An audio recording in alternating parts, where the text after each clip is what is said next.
A Guide to Humans, written by ZZ Cannonball 53.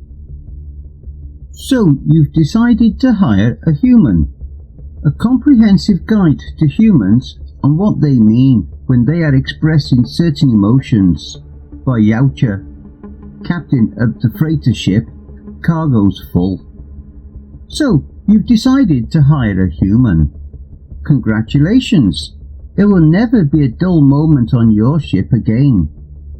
Gone are those mundane days in deep space during long-haul deliveries. If it's not too quiet, then you are not paying enough attention to your human crew members. Also, if it's too loud, then it's too late. Humans have this terribly wonderful ability to tinker. They are always up to something. As an entire species, and I'm not usually one for generalizing an entire species, but it holds true in this case. They cannot simply be. They must be doing something.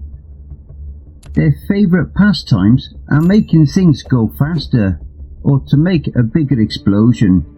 Most times, it's both. Should you forbid your human crew members from tinkering and somehow actually manage to keep them from doing so, congratulations again. You've just created a bored human. Don't ever let a human get bored. A bored human is an extremely dangerous thing. A human brain processes reality differently than all other species. An Urson will seek out an exercise room if they have no other duties. A Quinlian will seek out their nest, and a Juntan will find the nearest library. Humans, on the other hand, can and will frequently do these things as well. Unfortunately, these activities can only hold their attention span for so long. But their brains, those terribly wonderful brains of theirs, always seeks adventures.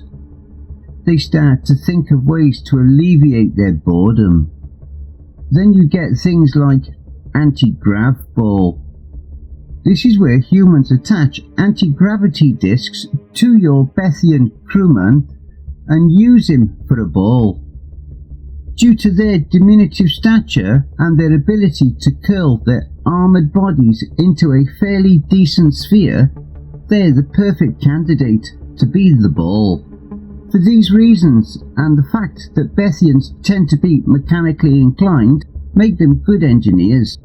They can get into those tough-to-get-at places most other species can't.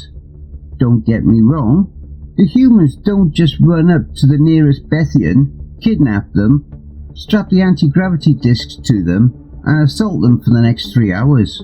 Only Bethians that consent are used.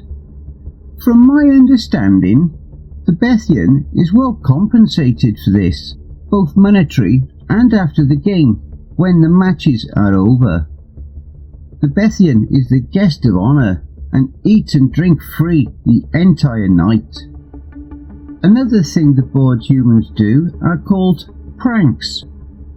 Pranks are things humans do to each other to elicit a response from another person. For example, a human will sneak up on an unsuspecting victim and quickly strap an anti-grav disc to them. They really do like those things. And then lift them off the ground and leave them floating helplessly in a corridor. With no momentum, they are unable to go anywhere, unless they are able to remove the disc. The object is to see who can make the other immobile for longer. Many a times I've walked down a corridor only to turn a corner and see a crewman suspended in mid-air. A few times they fell asleep, waiting for someone to come across them to assist them. So you want to make sure your human crew members don't get bored. This is a wonderful idea. The best way to do that is to let them tinker.